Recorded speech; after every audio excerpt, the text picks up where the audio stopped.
Okay, so today we're going to talk about the Dunu X Precogvision Mirai. This is, of course, a collab project, and it is the first collab that any of us on our editorial team have done. And of course, that also means that I will not be reviewing this, even though this is, of course, Precogvision's collab. In addition to being on our editorial team, Precogvision is also a colleague and a friend, and I feel like it's just generally unfair for me to be reviewing this product. Instead, I have for you guys an interview with the man himself, the man behind the tuning. We'll watch that here in a second, but I just want to let you guys know that the Mirai is currently available for pre-sale. The price for this one is $1,100. And without further ado, let's hear from Precogvision. All right, so I'm here with Precogvision, our IEM specialist, and we are going to talk about the Dunu Mirai. So Precog, why don't you tell me a little bit about it? Yeah, so just starting from the very beginning, about 2 years ago, this was when Tom was still working for Dunu as their head of PR. And it was something that we'd sort of joked about for some time, but then it got to a certain point where we were talking about ideas and it actually started becoming a bit more serious. And we basically just said, hey, do you want to make this a real thing? And it sort of kicked off from there. Right. So just to back up, you've been working on this now for how many years? Yeah, so it's been going on for about, I think, a solid 2 years at this point. I think the way that most collaborations normally work is that there is a very set sort of idea in mind that the reviewer has for the collaboration. They essentially send off a frequency response target, and that's sort of what the manufacturer has to, or aims to hit as best as they can. The distinction that we wanted to have when we were going into this collaboration is that we wanted to actually be a collaboration in the sense that both parties have a say in how the final tuning is going to turn out for the IM. And so that's exactly how this collaboration sort of worked, a little bit differently, I think, than some maybe other collaborations that have come out in the past. So this wasn't just like you sending over a target curve and then the manufacturer trying to achieve it. This was a lot of back and forth with, there's a long sort of iterative process with a lot of, trial and error and seeing if it's something that, fits to your preference beyond just, hitting a target curve. Is that fair to say? Exactly. Yeah, so there was a lot of talk about the driver configuration initially. There were, I think, maybe 3-4 proposed configurations. The one I actually wanted to do at the beginning was a full balanced armature configuration, sort of like the SA6, which I really like. However, that idea sort of was taken by Zeos's collaboration, so we pivoted into the hybrid configuration with the dynamic drivers and the balanced armatures. So Zeos stole your thunder. Kinda. Well played, Zeos. Indeed. So what's the configuration right now? What's the end result configuration? Yeah. So the current configuration is 1 dynamic driver and 6 balanced armatures.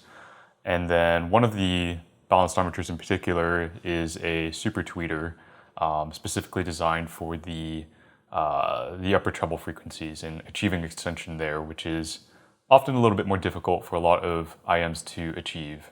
Going into this collaboration, obviously, a lot of people, I think, are aware that one of my favorite IMs is or was the U12T from 64 Audio. And a big part of the reason for that is the drivers that 64 Audio uses, one of which is the TIA driver. And what the TIA driver is it's essentially a balanced armature that has had the tube removed from the driver, so it fires directly out of the spout, and that basically allows it to achieve better high-frequency extension. Right. So there's sort of a similar principle going on with the Mirai. It's not quite the same. I believe the Mirai makes use of the nozzles a bit more, which is why the nozzles on it are a little bit more elongated. Maybe if you want to talk a little bit about the tuning itself. So you mentioned there's obviously a dynamic driver in the base, and there's a super tweeter, and that some of this may have been a little bit inspired by your preference for the U12T. How did things sort of progress in the collaboration? How did things change over the 2 years that you were working on this with Dunu? So I'm going to be very straightforward and say that the early iterations were not what I was hoping for. The one, the bass response on them was very very lean, and then we did have a very good early iteration, but like the problem was that the tuning was very much like the opposite of what I wanted it to be. And by that I mean that it was quite lean, it was quite bright, and it was just a little bit shrill in general for my preferences.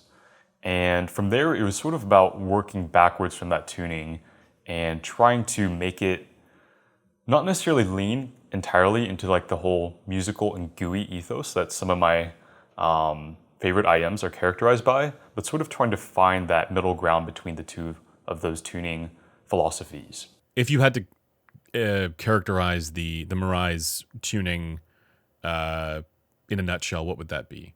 Yeah, I think that I would still say it is mostly U-shaped, and this is in the sense that it has boosted sub-bass and boosted upper treble. But at the same time, the mid-range isn't really what I would consider to be scooped out either in typical U-shaped fashion. It's still very much present, and it's sort of more neutral in that sense than it is scooped out. So you were tuning this both subjectively, but also when you were doing your measurements of this and sharing them back and forth with Dunu, that was all done on the 711 couplers, right? Right, Like for the mine one it that was. you were using.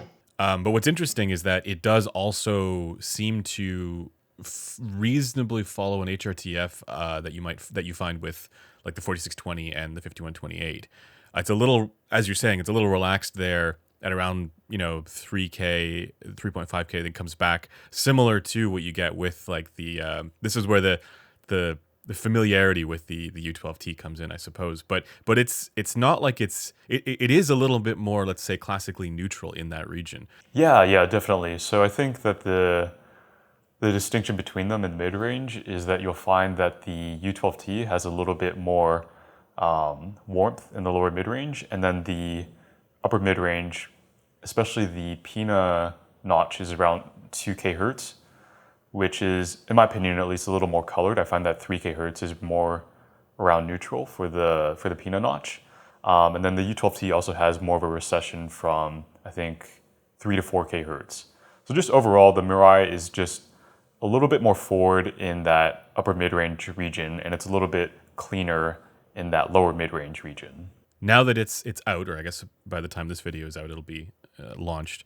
Is it fair to say that this is your current go-to tuning, even over the U12T or some of the other ones that you've enjoyed, or are you able to find something enjoyable in lots of different types of tuning still, or is this like what you gravitate towards? Yeah, that's a very good question.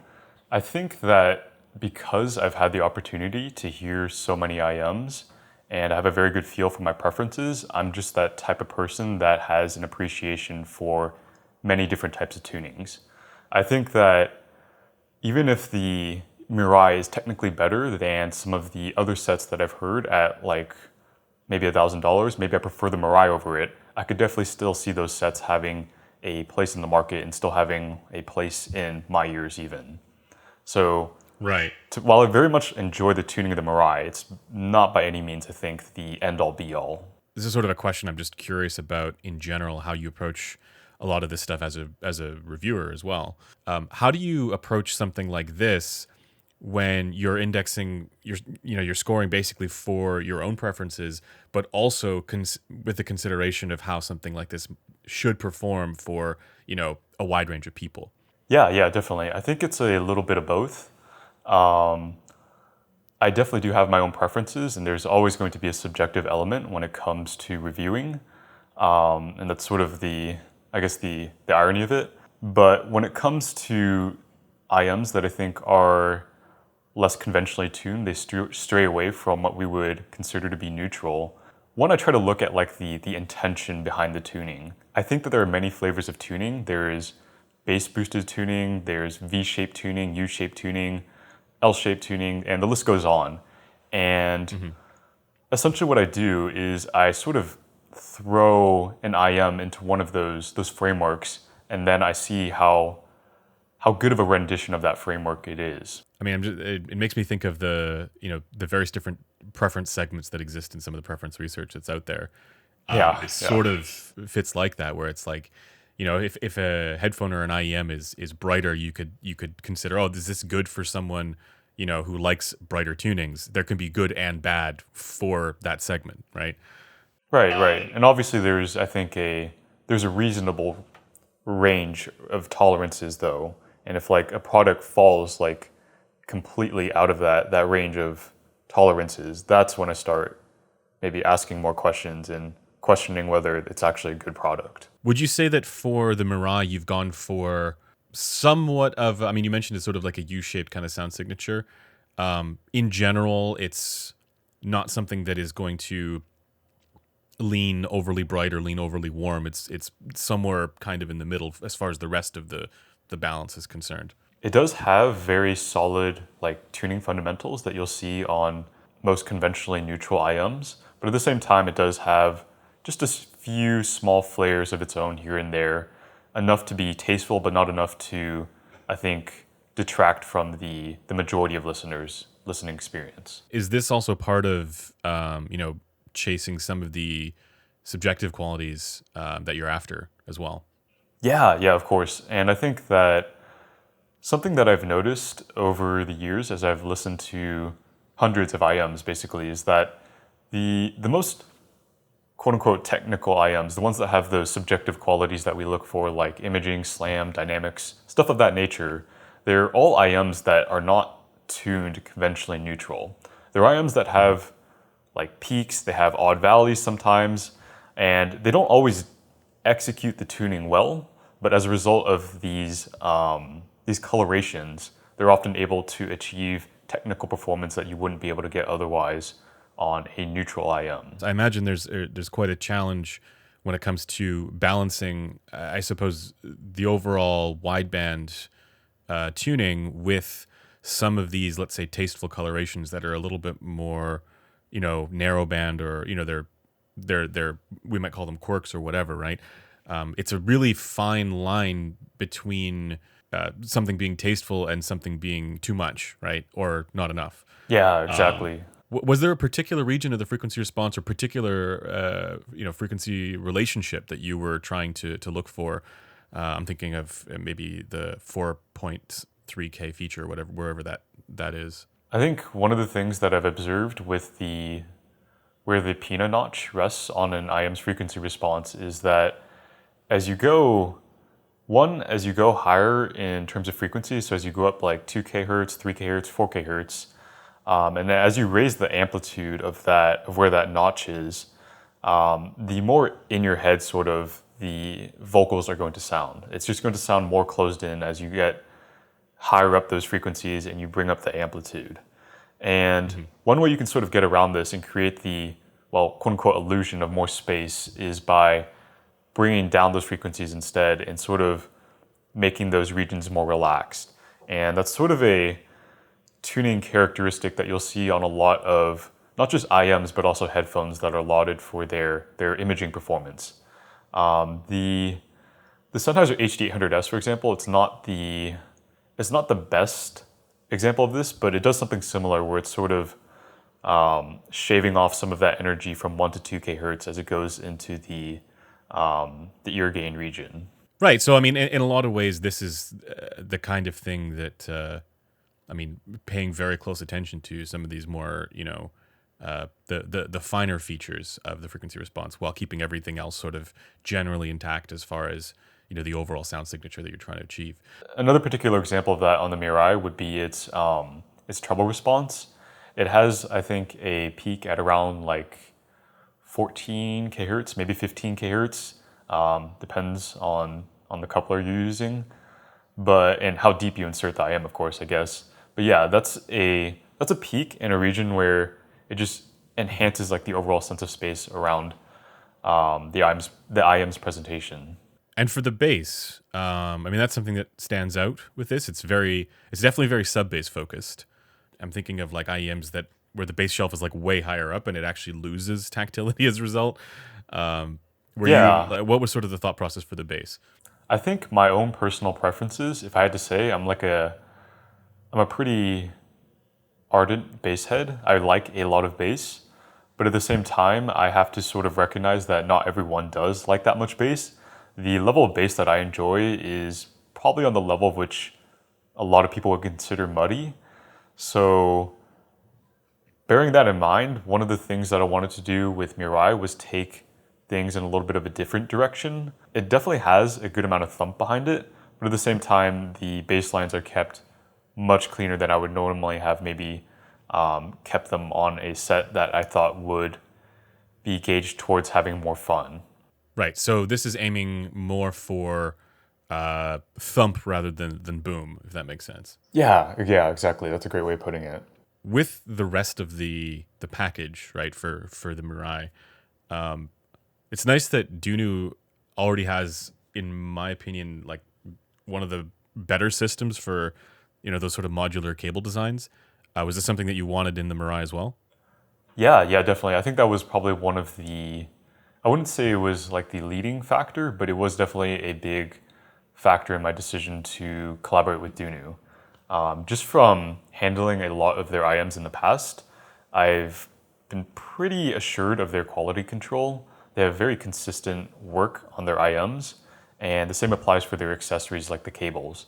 The cables that they use, especially the DUWO2S one, is probably one of my favorite cables just because of the modular nature and sort of the pliability of the wires being used. Was there anything else as far as the rest of the package that you had a hand in?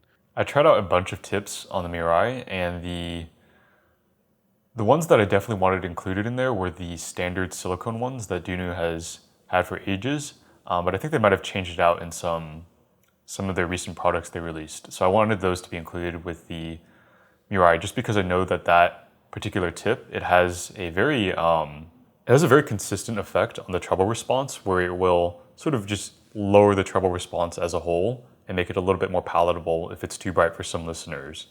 And that's not something that you'll Right. see with every tip. Certain tips, like the Asla Sednas, for example, they will almost exclusively raise the upper treble frequencies instead of, the entire treble response. Right. So you wanted to go with something where I suppose the user could have the flexibility to lower that region, right? Yeah. And the thing with the Mirai is that one of the peaks in the treble is centered at around 10 kHz for more sparkle, and that's a bit lower in the frequency range where the Asla Sedna tips and the SpinFit tips aren't going to be able to sort of affect that as much as the Dunu ones will. This is a little bit I don't want to say late to the party, but there's a lot of folks doing collabs. Every month there's a new one, it seems. And as soon as these collabs happen, it creates an element of distrust within the community. And I want to get your sense of just like what to think about that, or what you think about that when you were sort of embarking on this collab. Was that something that you had in mind to ensure that it's not going to have an effect on basically your credibility as a reviewer? Is the Mirai in the back of your mind as a thing that people should also consider? Are you going to try and do your best to remove that from the whatever biases that may exist, or do you think it's not an issue? Yeah, that's a really good question, actually. And I can't say that I haven't thought of it. It's come up in my mind a lot of times. I think that, like you said, when a collaboration product is released, like obviously I'm not going to review it myself. That would be a major conflict of interest, but it stands always that I'm sort of incentivized to basically bring down products in that price range because that would make my collaboration sell more. And I think that's really a tough one. That's something that you can't really like find a clear-cut solution to, minus just entirely not reviewing products anymore. So I think the bottom line is that there's always going to be an element of conflict of interest when a reviewer releases a collaboration. The one thing I will say, though, is that I don't really have any intentions of populating the market with more of my collaborations. One, I put a lot of time into this product. It was 2 years worth. But two, if I end up releasing a lot more collaborations down the line, I think that sort of devalues the sort of the work that was put into this original collaboration. And I wouldn't want to really do that. Do you ever see yourself, going the route of doing more collabs, or would you just want this one to be kind of the shining example and just leave it at that? Yeah, yeah. So I think that this would definitely be the shining example, at least for a good amount of time.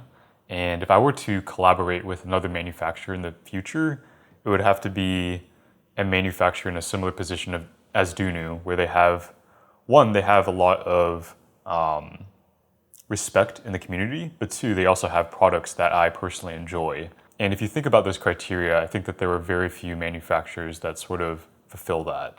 I'm obviously also a reviewer, so maybe my opinion on this doesn't really matter that much, but I tend to feel that when folks like Critical or other reviewers are doing collabs, and now you of course as well, I tend to feel like because of that, this potential conflict of interest is so like front of mind, that this is something that you guys always have to hedge against when you're doing any sort of reviews, knowing that you have this product that exists in the market, right? That is your baby essentially. That makes it so that, anytime that you are evaluating something else, the fact that you have something in the market that's competing with it, that is a very conscious bias. I think that's the thing that I want to raise, is that, these types of collabs, whether it's for you or for anybody else, these are conscious biases, rather than any of the other potential biases that creep in for when people are reviewing things, and that can be anything from price to the color or whatever, right, to the brand. There's all kinds of different unconscious biases, and when these collabs come out, yes, there is that conflict of interest for that place in the market.